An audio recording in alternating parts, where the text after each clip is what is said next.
নমস্কার দর্শক বন্ধুগণ, সাধক জীবন চ্যানেলে সকলকে স্বাগত জানাই। তপপ্লুত শ্যামবর্ণ বয়োবৃদ্ধ কলেবর, টা জুটো শুশ্রুমণ্ডিত মুখমণ্ডল, জ্বলিত নয়ন জ্যোতি, অজানুলম্বিত বাহু, দিগ্বসন, ত্রিকালদর্শী, বরদ অভয় মুদ্রায় দক্ষিণ হস্ত ঊর্ধ্বে উত্থিত, অমিয়মাখা বাণী, শিশুর ন্যায় সরল, জ্ঞানালোকে উদ্ভাসিত মুখমণ্ডল, ত্রিতাপ জ্বালায় দগ্ধ মানুষকে ঈশ্বর অভিমুখ করে মুক্ত করবার জন্য এই অনন্ত বিভূতিযুক্ত যোগী সম্রাট। হ্যাঁ দর্শক বন্ধুগণ, আজকে যোগী সম্রাট দেওরাহা বাবা, যিনি কলি কলুষিত যুগে অবতীর্ণ হয়েছিলেন। জ্ঞানগঞ্জের সাধক লোকালয়ে এসে নদী তীরবর্তী নানা স্থানে বাঁশের তৈরি উঁচু মাচাতে অবস্থান করেছিলেন, আর মাচাতে থাকতেন বলেই তিনি মাচান বাবা নামে প্রসিদ্ধ হয়ে ওঠেন। খুবই প্রাচীন এবং শক্তিধর মহাপুরুষ ছিলেন। কে এই অনন্ত বিভূতিযুক্ত যোগী সম্রাট ব্রহ্মর্ষি 1008 দেওরাহা বাবা? কোথায় তার অবস্থিতি? উত্তরপ্রদেশের অন্তর্গত দেউরিয়া জেলায় সরজু নদীর তীরে মাইল গ্রামে গভীর জঙ্গলে দেবী মহামায়ার নির্দেশে কুঠিয়া বেঁধে কবে থেকে যে স্থায়ীভাবে অবস্থান করেছেন এই মহাসাধক দেওরাহা বাবা, তার কোনো প্রামাণিক সূত্র পাওয়া যায় না। উক্ত এলাকা সংলগ্ন গ্রামে বংশ পরম্পরায় প্রচলিত আছে, আজ থেকে বহু বছর পূর্বে গোরখপুর জেলার মাইলগ্রামে, গোরখপুর জেলার পরে বিভক্ত হওয়ায় মাইলগ্রাম দেউরিয়া জেলার অন্তর্ভুক্ত হয়। ভেতর দিয়ে পথ চলেছেন এক আত্মভালা দীর্ঘাকায় দিগ্বসন সন্ন্যাসী। ভাদ্র মাস, বেলা দ্বীপ্রহর, সূর্যের তেজপুঞ্জ কলেবর স্মরণ করিয়ে দিচ্ছে প্রতি পদক্ষেপে তার অস্তিত্বের কথা। হঠাৎ থমকে দাঁড়িয়ে পড়লেন সেই দিগম্বর সন্ন্যাসী। শুনতে পেলেন বহু মানুষের ক্রন্দনধ্বনি। অনুসন্ধান করে জানলেন সরজু নদীর বন্যা এবং সর্বনাশা ভাঙনে এক এক করে নিশ্চিহ্ন হয়ে যাচ্ছে গ্রামের জমি, বাড়ি, বাগান। বহু মানুষ আজ সর্বশান্ত হয়ে গিয়েছেন। শুনে ব্যথিত হয়ে উঠলেন সন্ন্যাসী। গ্রামবাসীদের অভয় দিয়ে বললেন, কোনো ভয় নেই তোমাদের, সরজু নদীর বন্যা আমি রোধ করে দিচ্ছি। থেকে গেলেন সেদিন সেই মহাসাধক গ্রামের ধারে সরজু নদীর তীরবর্তী জঙ্গলে। যোগ বলে রুখে দিলেন সরজু নদীর সর্বনাশা বন্যা এবং ভাঙন। নদীর জলধারাও দিলেন খানিকটা পিছিয়ে। স্মরণ হলো সেদিন যোগীবরের দেবী মহামায়ার নির্দেশ। কিছুকাল পূর্বে উত্তরপ্রদেশের বিন্ধ্যাচলে বিন্ধ্যবাসিনী মাতাকে পরিক্রমাকালে জগন্মাতা মহামায়া দেবী দুর্গা আবির্ভূত হয়ে বললেন, যোগেশ্বর, পৃথিবী থেকে যোগক্রিয়া লুপ্ত হতে চলেছে। যোগক্রিয়া প্রচার করা আপনার কর্তব্য। এখন থেকে পরিক্রমা বন্ধ করে সরজু নদীর তীরবর্তী একটি নির্দিষ্ট স্থানে ডেরা বেঁধে উপযুক্ত শিষ্যদের যোগক্রিয়া শিক্ষা দেওয়ার ব্যবস্থা করুন। বিভিন্ন ধর্মমতাবলম্বীদের শাস্ত্রীয় জ্ঞান দ্বারা উদ্ধার করুন। শুধু যোগ শিক্ষা নয়, ভক্তি যোগের প্রচারও আপনাকে করতে হবে। কলিযুগে ভগবত ভক্তি ছাড়া সংসারী মানুষের মুক্তি সম্ভব নয়। সাধু সন্ন্যাসী সংসারীদের উদ্ধারের জন্য আপনি মানব দেহ ধারণ করেছেন। যোগীরাজ আপনার আশ্রম ভক্ত শিষ্য দর্শনার্থী দ্বারা অতি শীঘ্রই পরিপূর্ণ হবে। নির্দেশ দিয়ে অন্তর্ধান করলেন মহাশক্তি মহামায়া দেবী দুর্গা। থেকে গেলেন সেই অবধি মহর্ষি দেওরাহা বাবা দেউরিয়া জেলার লাড রোড স্থিত সরজু নদীর তীরবর্তী মাইল গ্রামের বাইরে গভীর জঙ্গলে। সেটা যে কোন সাল আজ তার কেউ বলতে পারেন না। অনেকের মতে বাবা এখানে 72 বছর ছিলেন, আবার কেউ কেউ বলেন 125 বছর এখানে ছিলেন। সরজু নদীর বেলাভূমিকে বলা হয় দিয়াড়। দেউরিয়া জেলার মাইল গ্রামে দিয়াড় অঞ্চলে অবস্থান করার জন্য বর্তমান ভারতবর্ষে এই উক্ত মহাসাধককে দেওরাহা বাবা, দিয়াড়ে রহেন বাবা নামে বিখ্যাত হয়েছেন। মাচার অবস্থান করার জন্য কেউ কেউ আবার মাচান বাবা বলেও তাকে চিনত। বেনারস ভটনি লাইনে ভটনি জংশন স্টেশনের আগে দেওরিয়া জেলার অন্তর্গত লার রোড নামে ছোট্ট একটা স্টেশন ছিল, এখনও আছে। পূর্বে উক্ত স্টেশনে কোনো মেল বা এক্সপ্রেস ট্রেন থামতো না, কিন্তু অষ্টসিদ্ধি নবনিধির অধিকারী মহাসাধক যোগী সম্রাট দেওরাহা বাবার অবস্থিতির কথা দেশ বিদেশে ছড়িয়ে পড়ায় লার রোড স্টেশন মহা তীর্থধামে পরিণত হয়েছে, আর সেখানে এখন ওই লাইনে সব ট্রেন উক্ত স্টেশনে বাধ্যতামূলক হয়েছে। বাবার আশ্রমে যাওয়ার জন্য কোনো পাকা রাস্তা ছিল না। মাইল চৌরাহা থেকে মেঠো পথে দর্শনার্থীদের পায়ে হেঁটে যেতে হতো। রাস্তার দুধারে জঙ্গল আর আমবাগান। আশ্রমে যাওয়ার পথে মাইল চৌরাহা পেরিয়ে রাস্তার ডান দিকে দুটি মন্দির বাবার মহিমা, দৈবী শক্তি, ঈশ্বরীয় কীর্তির স্বাক্ষর বহন করে চলেছে।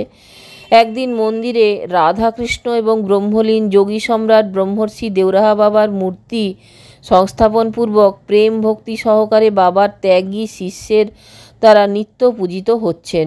অন্য মন্দিরে রাধাশ্যাম, সীতারাম, হনুমানজি এবং বাবার সম্ভাব্য কায়াকল্প সংস্থাপনের জন্য বিশাল ভবন। বাবার বহু ত্যাগী শিষ্য সেখানে সর্বক্ষণ অবস্থানরত। নিরঞ্জন বাবা ওই মন্দিরে তথা আশ্রমের মহন্তজি। উক্ত সেই মন্দির তথা আশ্রম থেকে 1 কিলোমিটার দূরে শ্রী শ্রী দেওরাহা বাবার অবস্থান মঞ্চ। কতগুলি শালের খুঁটির ওপর 7 ফুট উঁচুতে চৌকি বসিয়ে তৈরি হয়েছে অবস্থান মঞ্চ। মঞ্চের নিচে কয়েকটি কুঁড়ে ঘর, একটি পাকা ঘরও আছে। ত্রিসীমানায় কোনো বসতি নেই। চারদিকে বাবলা বন, নিম গাছ, মাঝখানে বাবার শান্তি আশ্রম। ত্রিতাপ জ্বালায় দগ্ধ জীব অশান্ত মনে অসংখ্য সমস্যা নিয়ে হাজির হচ্ছেন সেখানে প্রতিদিন। বাবার দর্শন এবং আশীর্বাদে ফিরে পাচ্ছেন মানসিক শান্তি। সেই জন্যই সেটা হয়ে উঠেছে জনগণের শান্তি আশ্রম। কোনো কোনো ভক্ত মনে করেন বাবা হনুমানজির অবতার। আচার্য জগদীশ শুক্ল, গ্রাম পোস্ট গচ্ছই, জেলা রোহতাস, বিহার, সাহিত্যালঙ্কার কাব্যতীর্থ, ভারত সরকার এবং বিহার সরকার দ্বারা পুরস্কৃত সম্মানিত তার লেখা ভক্তাগ্রগণ্য শ্রী হনুমানজি গ্রন্থে বাবার প্রকাশিত ছবির নিচে তার মনোভাব ব্যক্ত করে লিখেছেন হনুমৎ দেবতার ব্রহ্মর্ষি যোগীরাজ দেওরাহা বাবা। কথা প্রসঙ্গে জানা যায়, বাবা সরজু নদীর তীরবর্তী লার রোড আশ্রমে অবস্থান পূর্বে 150 বছর ধরে দক্ষিণ ভারতের বিভিন্ন স্থানে অবস্থান করেন। শান্তক যোগী বলে অনেকে জানতেন। ভক্ত রামকৃষ্ণ প্রসাদকে বলেছেন 50 বছরের অধিককাল হিমালয়ের গুহায় তিনি তপস্যা করেছেন। তারপর এক শ্মশানের নিকট 30 বছর অধিককাল অবস্থান করেন, কিন্তু ওই সময় একটি মৃত ব্যক্তির জীবন দান করায় লোকের ভিড়ে বিরক্ত হয়ে উক্ত স্থান পরিত্যাগ করেন। 60 বছর মধ্যপ্রদেশের অন্তর্গত নর্মদার নদীর উৎপত্তিস্থল অমরকণ্টকেও তপস্যা করেন। অমরকণ্টকে একটি আমলকি বৃক্ষের নিচে অবস্থান করে ভক্তগণকে ভগবতত্ত্ব বিষয়ে উপদেশ দান করেন। পরবর্তীকালে আমলকি বৃক্ষটি ঝড়ে উৎপাটিত হওয়ায় পর ভক্তগণ সেখানে তার স্মৃতি রক্ষার্থে একটি মন্দির স্থাপন করেন।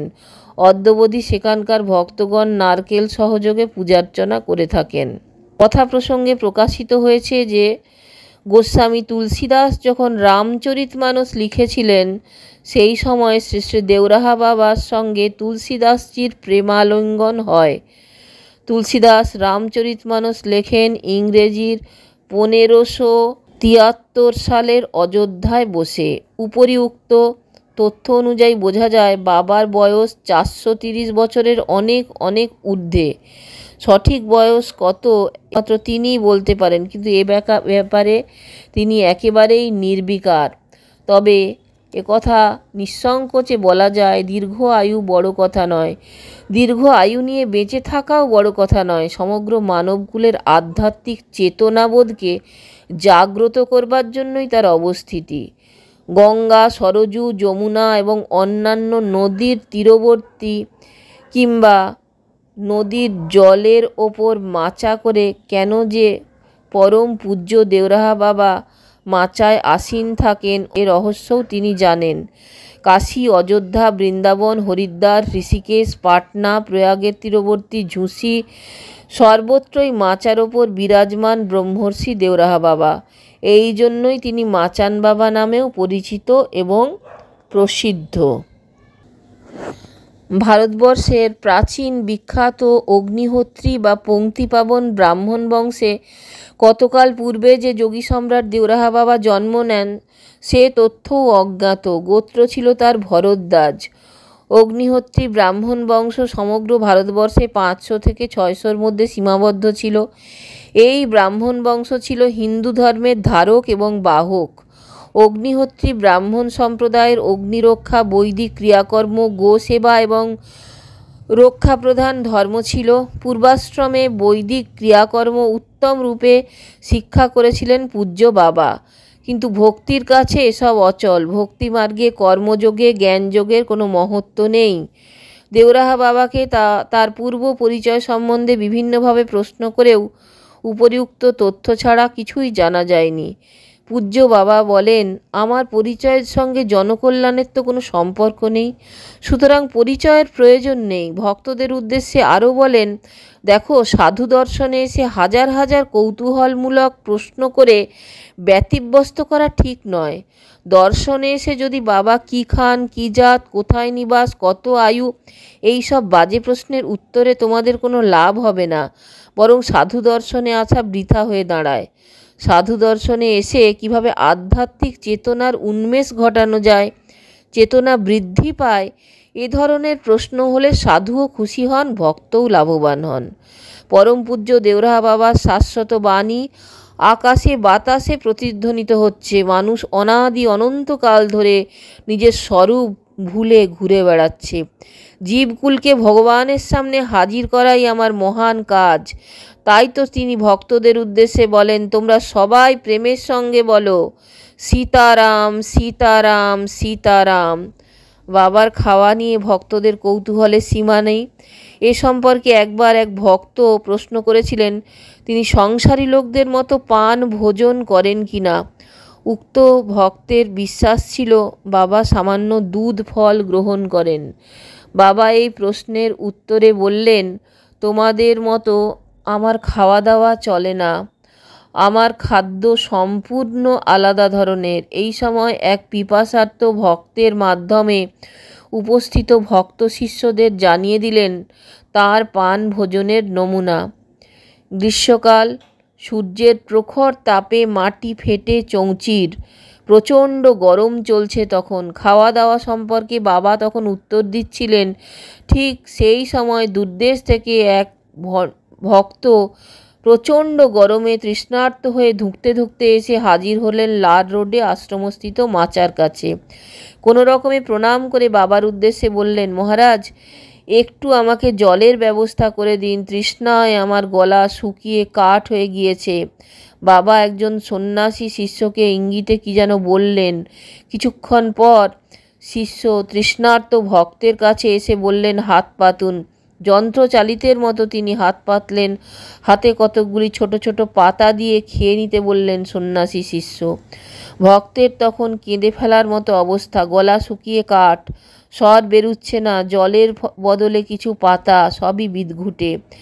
পাতা হাতে নিয়ে বাবার দিকে ফেলে দৃষ্টিতে তাকিয়ে আছেন ওই তৃষ্ণার্ত ভদ্রলোক।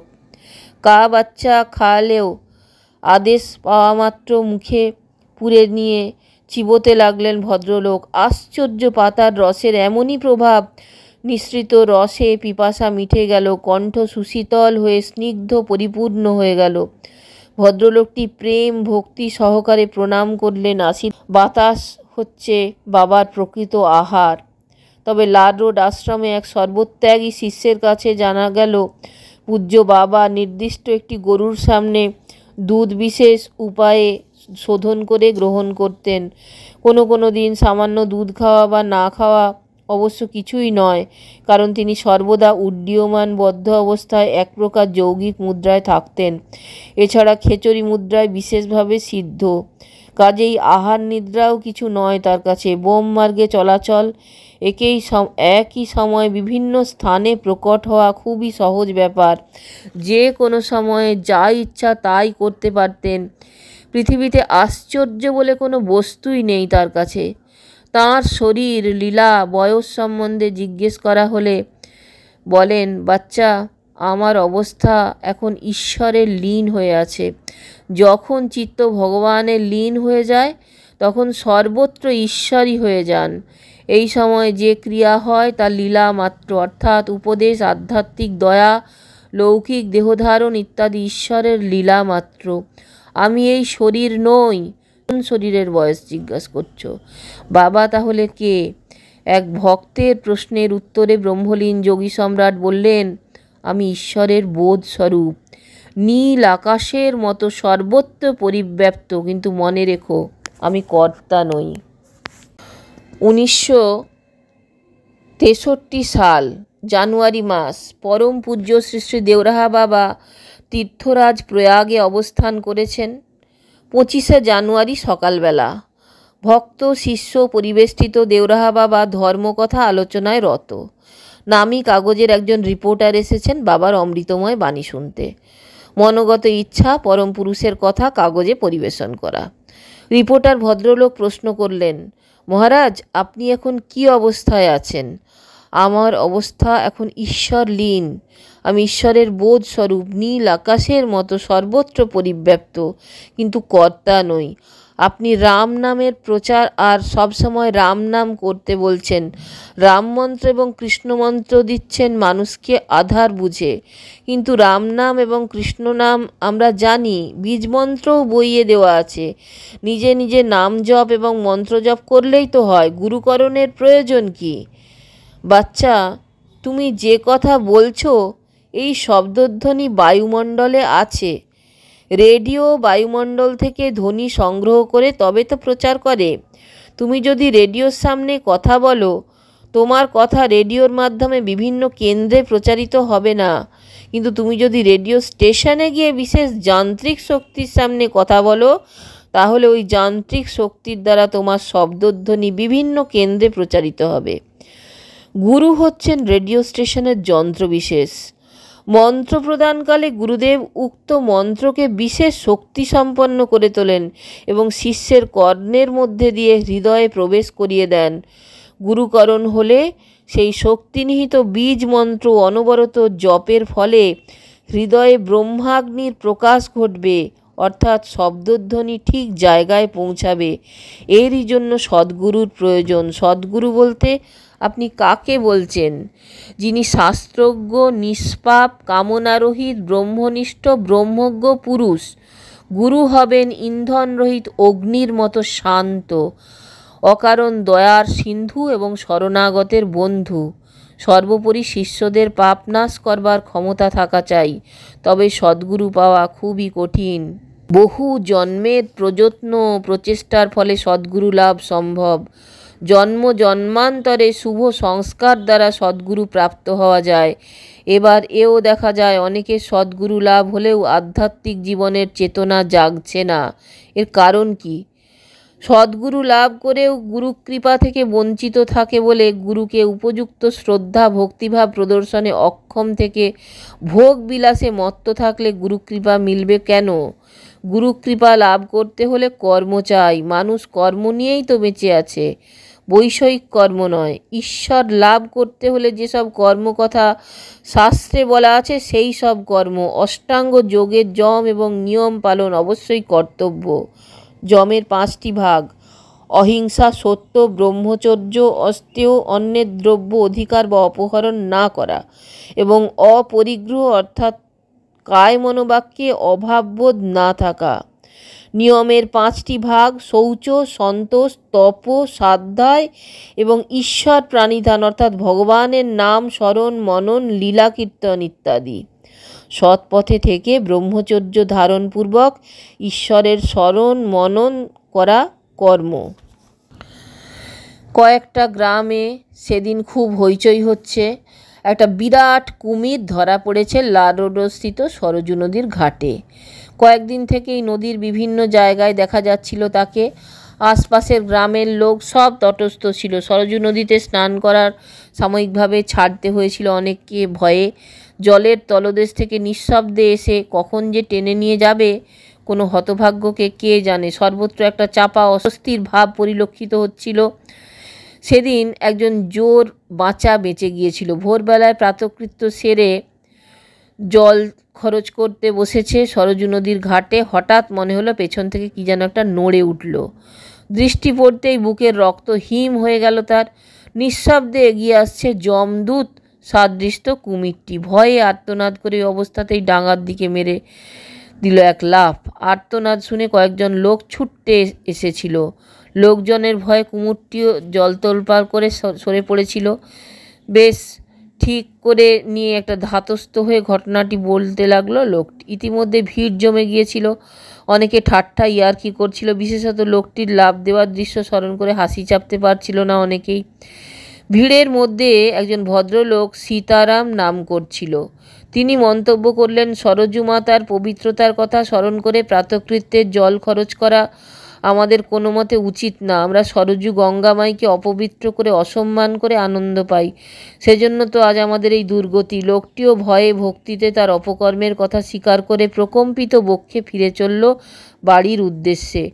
সেই কুমিরটি ধরা পড়েছে। কয়েকজন ছেলে শক্ত দড়ির জাল ফেলেছিল কুমির ধরবে বলে। সংযোগবশত কুমির ওই জালে জড়িয়ে গিয়েছে। মোটা দড়ি দিয়ে বেঁধে 12-14 জন লোক হ্যাঁচলাতে হ্যাঁচলাতে নিয়ে আসছে কুমিরটিকে। 5-6টি গ্রামের লোক মজা দেখতে জড়ো হয়েছিল সেদিন। কুমিরটি মারের চোটে এক দড়ির টানে মৃতপ্রায়। মাচায় সবে এসে বসেছেন অমিতশ্রী অনন্ত বিভূতিযুক্ত দেওরাহা বাবা। সব কথা শুনে খবর পাঠালেন কুমিরটিকে তার সামনে হাজির করবার জন্য। কিছুক্ষণের মধ্যেই কয়েক শত লোক টানতে টানতে কুমিরটিকে নিয়ে হাজির করল মাচার সামনে। বাবা লোকগুলিকে দূরে সরে যেতে বললেন। কুমিরটির অবস্থা দেখে ফুটে উঠল তার করুণাঘন রূপ। শিষ্যকে কুমিরের বাঁধন খুলে দেওয়ার আদেশ দিলেন। বাঁধন খুলে দিলেন শিষ্য। পূজ্য বাবা কুমিরটিকে উদ্দেশ্যে দয়ার্দ্র কণ্ঠে বললেন, তুম अब मुक्त हो गए, चाहो तो पानी में चले जाओ। পরম পুরুষের কণ্ঠস্বর কর্ণকুহরে প্রবেশ করতেই মৃতপ্রায় কুমিরটি চেতনা ফিরে এলো সঙ্গে সঙ্গে। তারপর মুখ উঁচু করে বাবার দিকে কিছুক্ষণ তাকিয়ে থাকলো। বাবা দক্ষিণ হস্ত ঊর্ধ্বে উত্থিত করে আশীর্বাদ করে বললেন, হা বাচ্চা পানি মে চলে যাও। মহাসাধক দেওরাহা বাবার আশীর্বাদ প্রাপ্ত হয়ে চলে গেল কুমিরটি সরজু নদীতে। এরপর বহু বছর ধরে প্রতিদিন একবার করে উক্ত কুমিরটি পূজ্য বাবাকে দর্শন করতে মাচার সামনে এসে হাজির হতো। মনে হয় পূর্বজন্মের সংস্কার জাগ্রত হয়ে গিয়ে মুক্তি প্রার্থনায় প্রতিদিন নির্দিষ্ট সময়ে বাবাকে দর্শন করে কিছুক্ষণ এক দৃষ্টে পরম পুরুষের অবয়ব অবলোকন করে ফিরে যেত সরজু নদীতে। তারপর বাবার দয়ায় মুক্তি পেয়েছিল কুমির জন্ম থেকে। পূজ্য দেওরাহা বাবা বছরের বিভিন্ন সময় বিভিন্ন স্থানে অবস্থান করতেন। গঙ্গা পুজোর পরদিন থেকে পৌষ মাসের মাঝামাঝি পর্যন্ত লাড রোড আশ্রমে, পৌষ সংক্রান্তির আগেই চলে আসতেন মাঘ মেলায় এলাহাবাদের ঝুঁসিতে অবস্থান করতেন শিবরাত্রি পর্যন্ত। তারপর ঋষিকেশ বৃন্দাবন হয়ে কাশীর মাঝ গঙ্গায় অক্ষয় তৃতীয়া থেকে গঙ্গা পুজো পর্যন্ত প্রতি বছর তার দর্শন পাওয়া যেত। 50 বছর পর্যন্ত এই পরিক্রমা চলছিল। 1986 সালের শেষ দিকে 50 বছরের পরিক্রমা বন্ধ করে স্থায়ীভাবে বৃন্দাবনেই অবস্থান করতে থাকেন ব্রহ্মলীন দেওরাহা বাবা। মনের ইচ্ছা শ্রীকৃষ্ণ ধামেই জাগতিক শরীর পরিত্যাগ করবেন। আগে থেকে কেউ ধরতে পারেননি তার মনের কথা। জানালেন শরীর ছাড়ার দিন 10 আগে কয়েকজন অন্তরঙ্গ অতি প্রিয় শিষ্যকে। পূজ্য বাবাই বললেন তার মনের কথা। 19 জুন রাত্রি 10টা 20 ব্রহ্মলীন হয়ে যাবেন। মহাভারতের ভীষ্মের মতো তিনিও ছিলেন মৃত্যুঞ্জয়ী মহাসাধক। যেদিন ইচ্ছা করবেন সেদিনই সেই সময় স্থূল দেহ ত্যাগ করে ব্রহ্মলীন হয়ে যাবেন। 11ই জুন থেকে যেভাবে তা আর দর্শন দিচ্ছেন না প্রভু। 12-13 জুন দুদিন ভক্ত শিষ্য দর্শনাদিদের কাউকেই দর্শন দেন নাই এবং 17ই জুন সমাধিতে লীন রইলেন পরম পূজ্য ঠাকুর। 18ই জুন সকালে মঞ্চ থেকে নেমে দাঁতন করলেন। অন্য দিনের থেকে অধিক সময় ধরে স্নান করলেন প্রভু। আমলকির রস গায়ে প্রলেপ করলেন। তারপর ধীর মন্থর পদক্ষেপে মঞ্চাসীন হলেন প্রভু। 19শে জুন গোটা এলাকা পুলিশে ছয়লাভ। ইতিমধ্যে খবর ছড়িয়ে গিয়েছে প্রভু আজ নশ্বর দেহ ত্যাগ করছেন। খবর পেয়ে এলাহাবাদের প্রবীণ বাঙালি শিষ্য শ্রী নীলমণি মিত্র মহাশয়ও পৌঁছে গিয়েছিলেন বৃন্দাবনে যমুনা নদীর ওপর পাড়ে পূজ্য বাবার তপভূমিতে। পুলিশ উঠিয়া থেকে বেরিয়ে মঞ্চে এসে বসলেন প্রভু। সহজ স্বাভাবিক অবস্থা। প্রভুর নিত্য সেবক দেবদাসজি মহারাজ, আপনার মহাসমাধি কথা আর কাউকে কি জানানো প্রয়োজন? উত্তর দিলেন, নেহি। মহাসমাধিতে বসার আগে বললেন, প্রভু, ভারত আমার আত্মস্বরূপ। ভারতের উপর কোনো সংকট তৈরি হলে আমি রক্ষা করব। শ্রীরামজির কৃপায় দ্রুত সংকট মুক্ত হবে ভারতে। পার্থিব শরীর শেষ আশীর্বাদ করলেন সকলকে পরম পূজ্য দেওরাহা বাবা। আদেশ করলেন, প্রভু, हमारा शरीर छूटने के बाद सम्मुख যমুনা माई को जल में विसर्जन कर देना। এবার প্রভু মঞ্চপরি পদ্মাসনে জলন্ধর মুদ্রায় চিবুক কণ্ঠে ঠেকিয়ে নাভি দর্শন এবং উড্ডান মুদ্রায় আসীন হলেন। প্রাণবায়ুকে সহস্রারে নিয়ে যাচ্ছেন। তারপর সমাধিস্থ হয়ে গেলেন। 3:10 একবার দীর্ঘভাবে শ্বাস গ্রহণ করলেন। বিকেল 4:10 আর কোনো সাড়া শব্দ নেই। পদ্মাসনে জলন্ধর মুদ্রায় এবং উড্ডানবদ্ধ মুদ্রায় সমাধিস্থ প্রভু। মহাসমাধি নিচ্ছেন মহাসাধক দেওরাহা বাবা। আশ্রমের পরিবেশ বড়ই করুণ বেদনাদায়ক। উপস্থিত ভক্ত শিষ্যদের মনে খুবই বিষণ্ণ। দুমড়ে মুচড়ে উঠছে অনেকের মন। আচরণেই প্রকাশ পাচ্ছে। অতি প্রিয় ভালোবাসার জনকে হারালে ভেতরে হাহাকার হয়ে ওঠে, অথচ কাউকে কিছু বলতে পারে না। কথা হারিয়ে যেমন বোবা হয়ে যায়, অনেককে সেই অবস্থাতেও দেখা যাচ্ছে। আবার কেউ কেউ শব্দ করে কাঁদছেন। চোখের সামনে স্বেচ্ছায় চিরতরে হারিয়ে যাচ্ছেন প্রভু। এ দৃশ্য সহ্য করা খুবই কঠিন। রাত 10:20। প্রাণবায়ু সহস্রাতে পৌঁছতেই এক বিস্ফোটের শব্দ হলো। সচকিত হয়ে উঠলেন সকলে। দেখলেন ব্রহ্মতালু ভেদ করে ব্রহ্মলীন হয়ে গেলেন ভগবৎস্বরূপ পরম পূজ্য যোগী সম্রাট দেওরাহা বাবা। উত্তরায়ণে আষাঢ় মাসের কৃষ্ণপক্ষে যোগিনী একাদশী তিথিতে ওয়্যারলেসে গোটা বিশ্বে খবর পৌঁছে গেল। সঙ্গে সঙ্গে স্থির হলো তার শরীরের বিসর্জন ব্যবস্থা। সুসজ্জিত বিশাল সিংহাসনে তৈরি হয়েছে। পুষ্পসজ্জিত সিংহাসনে শরীর স্থাপিত বসা অবস্থায় রয়েছেন প্রভু। নাইলনের দড়ি দিয়ে বাঁধা। ব্রহ্মতালু ফেটে প্রাণবায়ু নির্গত হয়েছে বলে সেখানে ক্ষতচিহ্ন। তাই সুন্দর ফুলের মুকুট মাথায় পরিয়ে দেওয়া হয়েছে। কোটি মানুষ অন্তিম দর্শন করে শেষ শ্রদ্ধা জানালেন। 21শে জুন বিকেল 3টের পর পূজ্য বাবার সেবক শ্রী দেবদাসজি মহারাজ এবং পূজ্য সহযোগে পূজ্য বাবার শরীরের স্নান সম্পন্ন করলেন। তারপর সিংহাসনের পায়ায় ভারী প্রস্তরখণ্ড মজবুত করে বেঁধে লাখো লাখো সাধু সন্ন্যাসীদের কাষ্ঠ নিঃসৃত বেদ মন্ত্র ধ্বনিতে নৌকোয় চাপিয়ে সম্মুখে যমুনায় তার আদেশ অনুযায়ী বিসর্জন করে দিলেন। প্রকৃতি দেবীও আর স্থির থাকতে পারেননি সেদিন। দুর্দান্ত নিদাগের মধ্যে জলসমাধির সাথে সাথে কোথা থেকে আকাশ জুড়ে কালো মেঘ সুন্দর শীতল ছায়া দিয়ে আবির্ভূত হলো। জোরে বাতাস বইতে শুরু করলো। সমস্ত যমুনার জল তোলপাড় করে এক এক ফুটে ঢেউয়ে হুড়োহুড়ি। প্রকৃতির সে দৃশ্য দেখার মতো। যমুনার দুপারে লাখো লাখো লোক এই অপ্রাকৃত দৃশ্যের সাক্ষী হয়ে রইলেন। সেদিন ব্রহ্মলীন বাবার শরীর বিসর্জন সময় সাধু সন্ন্যাসী ভক্ত শিষ্য দর্শনার্থী তার সংখ্যায় কয়েক লাখ স্নান করলেন যমুনায়। আর ওই সময়ে জয় দেওরাহা বাবা প্রতিধ্বনি আকাশ বাতাস মুখরিত করে প্রতিধ্বনিত হচ্ছিল বারবার। দর্শক বন্ধুগণ, যদি ভালো লাগে তাহলে অবশ্যই চ্যানেলটা একটা লাইক শেয়ার সাবস্ক্রাইব করার অনুরোধ রইল।